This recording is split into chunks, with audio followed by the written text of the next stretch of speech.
matchup into the Thresh because of the protection that it can provide.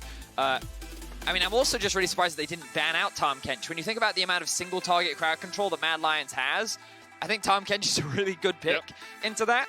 And I think the Mad Lions have put a lot of responsibility on themselves to actually get ahead in the early game. I think that when it comes to scaling, sure, Mad Lions do have some side lane options. I think it's going to be difficult for them to play on the sides.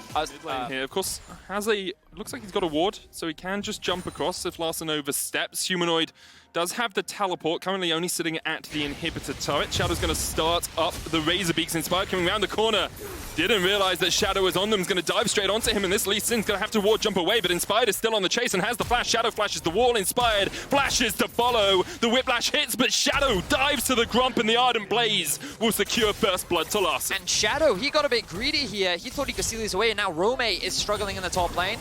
Oh, if that Brittle had connected, Finn would have just clapped him down for the kill, but Orome will use the flash to get away. So Ro already having a solid Q buffs come through here for the Eve, and while Shadow just barely thinks he's going to get out, Larssen is already roaming down, flashes, lands the W, and oh look, Lucian now has a blue buff at level 4. Cool guys don't look at explosions as Larssen looks the other way, and already he's up to the top lane. And Vedi, you asked it just 2 minutes ago. What can Larssen do with the lane priority? What can he do early on to get around this map?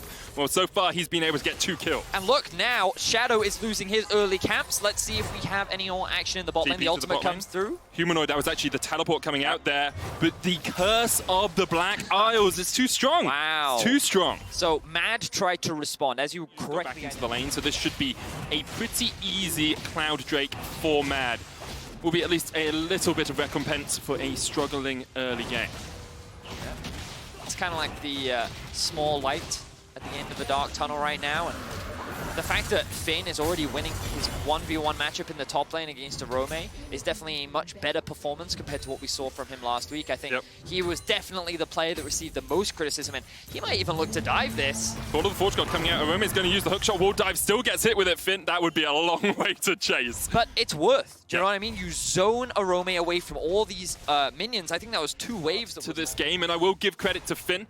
Early on, I said that I didn't think he would have that much influence, but he's doing a lot of work. So the Cullen comes out. Evelynn trying to get around as Shadow dives away, but Inspired already level 6, has that last caress, and Shadow tries to get onto the Crux to get away. Inspired still on the chase. Last caress, he dives back with it, and Shadow dies to the hate spikes. It can do everything. You go in, you go out, you protect, and you attack. They have so few opportunities. They're 2,000 gold behind at the 8.5 minute mark, and they are struggling.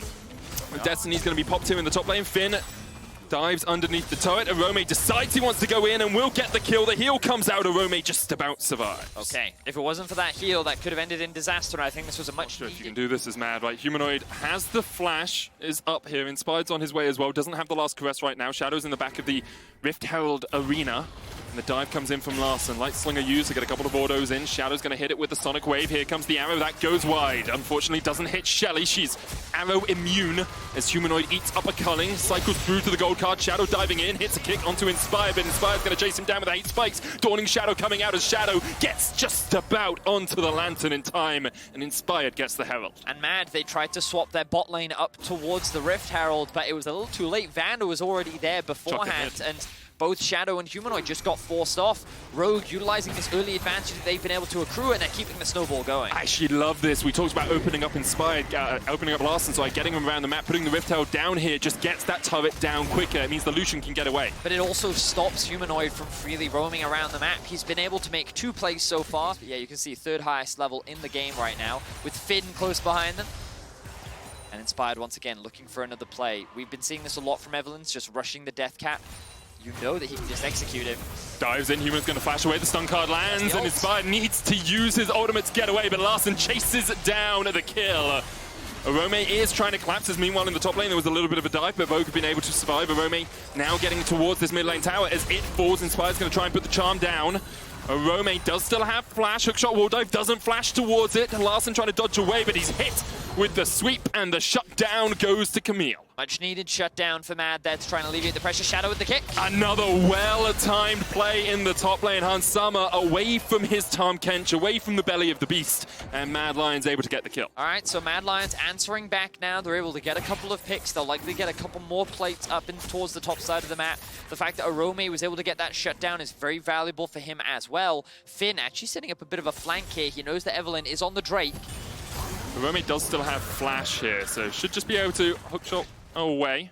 Manages to escape. As you say, the dragon does go down to Rogue. Second level culling, second level last caress, and Orome, well, he'd be hoping to get to 11 himself, as Inspired is waiting just around the wings for a gank here. Orome does still have the flash, sitting on Tiamat, Phage, and Sheen. The charm looking to connect, so the hookshot wall dive comes out. There's the charm, there's the chase. There is a very dead Camille as Finn dives in and secures his first kill of the game. Finn had to commit Rogue as they transition from the mid game, or into the mid game rather. Now Mad, once again, looking for a cross-map play. They have the Twisted Fate ultimate, the Ashe arrow comes through.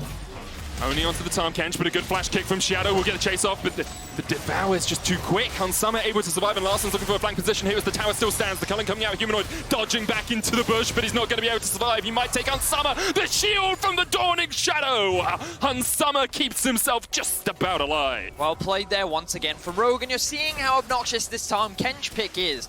You know, we talked a lot about it in draft. There's so much single target CC that Rogue were able to just get out of that, and now they're looking for another fight. Box goes down, Sonic Wave misses from Shadow as he looks just to help disengage for Kaiser and Carzzy.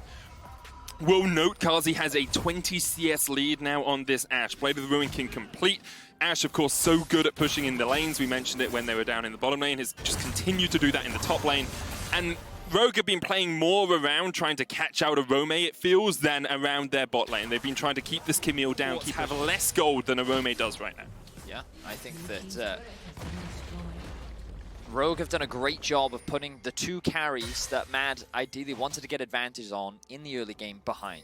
Keeping Humanoid down, attacking his mid lane early. Inspired now. I think he's found another pick. For Orome, hookshot wall dive will get him out. Larssen waiting on the culling. Doesn't quite have it up yet. Could dive under the tower. Goes for it. The piercing light into Ardent Blaze is not quite enough.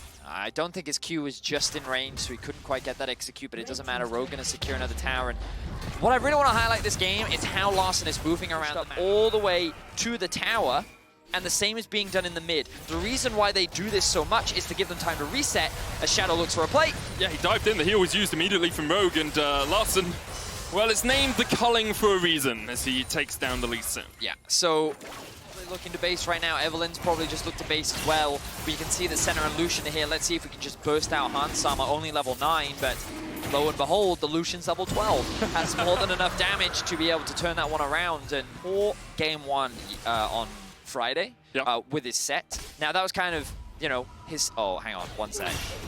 First head spike. Watch this execution. Yeah, okay, so back to what I was saying. This is quite an uncharacteristic performance from Shadow. And some might say this is uncharacteristic from Inspired, as Mad picks up another fight. Call of Fortune going down, Orome locked up in place, knocked up. There's the Dawning Shadow. The shot connects and Finn gets the kill onto Orome. Larssen now on his way. Shadow goes down. It's a double for Finn. Carzzy flashes away, uses the heal as well. Just a couple of auto attacks would be enough, but they can't quite get onto Carzzy as he pops out the volley. The hook comes out. Vander, flash, tongue lash as Carzzy trying to escape underneath his tower, but cannot get away. That was a 3 versus 4 fight that Rogue actually won, and then the cleanup just came through from Larssen. The gold advantage is... Yeah, I think it just makes... I mean, if I'm G2, I'm actually watching this and being a little bit scared. I'll be honest. Like, this is pretty strong stuff from Rogue so far. We'll see how they continue for the rest of the series as Larssen is caught out, but he dodges away. He's still able to survive here on the Lucian, and they get one. Finn takes it down. He's looking for more in a 2v1. The Call of the Forge God not quite available, but Hansama's on the chase with the Yumus. Carzzy trying to back away. The volley comes out. The last embrace doesn't quite connect, but the slows are there, and Hansama continues to chase the hook. Only lands onto Vander. Humanoid gets underneath the turret, but it's being tanked up by Finn, and Hansama just goes in. Auto after auto after auto. Humanoid with the stopwatch to keep himself alive. There's the arrow, hits Hansama. Vander takes the kill. Here comes Inspired. And here comes Inspired, and there goes Carzzy. Kaiser down for the double kill. Inspired 4-0-3 now on this Evelynn. And so earlier I said this is an uncharacteristic performance from Inspired, and that's because we don't typically see him on the carry junglers, but he looks like a natural. Of course, he was gifted that early advantage by Shadow, but he took advantage of it beautifully. Now level 14 on the Evelynn, the second highest level in the game. Rogue have just dominated here in game 1. It's actually just, it's a little dirty right now. Should take it to the laundromat, clean it up for the next game, hopefully, as Mad Lions have to clean up quite a few bits of their play. Baron secured by Rogue, 21 minutes in. Now on the chase, and Shadow does have flash. How many wards has he got? They know where he is, though, and look, he's going to get interrupted, isn't he? Yeah. Where he interrupted himself. Yes. Here comes the Tahm Kench. Shadow, how'd you get out of this one? Well, good Dragon's Rage kick will knock Larssen back. Vander still on the chase. Has the stone plate. Has the stone plate, has the tongue lash. Shadow has a flash and gets to the lantern. Dawning Shadow won't connect, so Shadow gets out. Had to burn his flash to do it. Yep, he certainly does. He's been through his own mistakes, his over-aggression. Yeah. But here's hoping that this doesn't just break him for the series. We'll see as the ultimate from Twisted Fate comes through. Destiny comes down, as you say. Humanoid with the gold card locked in was looking for the chase, but can't quite get there. We have just seen the first item of the game for Orome. He's finished his Trinity Force now on the Camille. But he's an item and a half behind the Ornn. He's an item and a half behind the Evelynn and behind the Lucian. Like, this, when we were in draft and you talked about the power of Mad Lions in the side lanes, they've never had the chance to put anyone in the side. They had to get ahead early, right? That was the whole game plan. One of my concerns was how are they going to get ahead? What lanes do they attack exactly when you have an Ornn in the top side of the map, when you have the Tahm Kench Senna in the bot? They just haven't been able to do it, and Rogue, meanwhile, they've been utilizing their early pressure well. They've been finding good fights. They're currently 15 kills to 4. Mad have tried to find picks, but look, Finn just doesn't take any damage. Engaging onto a guy with an Infernal Mask and Sunfire Cape? Sunforge Cape? I can't remember. Forge Fire Cape. That's what the name of the upgrade one is. He's almost got his locket next so he can get the Circlet of the Iron Solari. It's not going to do damage to an Ornn right now as they look for the second tower in the mid lane. Inhibitor in the bottom lane has already fallen. The Shadow hits a Sonic Wave, but only onto Vander. You can see the engage coming in as the Call of Port God lands. There's the last caress as well, and Carzzy's being chased down. Last Embrace will lock him in place, and there's another 2 kills for Larssen. The inhibitor on the menu. There's a cannon minion there for Rogue to escort to the base. Shadow trying to do some fancy footwork, trying to keep the cannon minion aggroed onto him, but there's only so much you can do. Currently getting chased out by the Tahm Kench, looking to make a meal of this as Inspired continues to chase him away. 4-level advantage on Inspired over his lane opponent, and right now this has been an absolute demolition from Rogue. First in the regular season and making a statement as to why they deserve to fight for first in the playoffs here as they destroy Mad Lions in game 1. Whew. Statement game from Rogue to start off this series. I think that they showcased a bit of variety, a bit of the same stuff, but ultimately they demonstrated a much stronger performance than what they showcased before. Much cleaner League of Legends, and definitely what we expected more of from Rogue coming into the regular season. Of course, this is a long series. You can see that smile still on the faces of Shadow. He probably recognized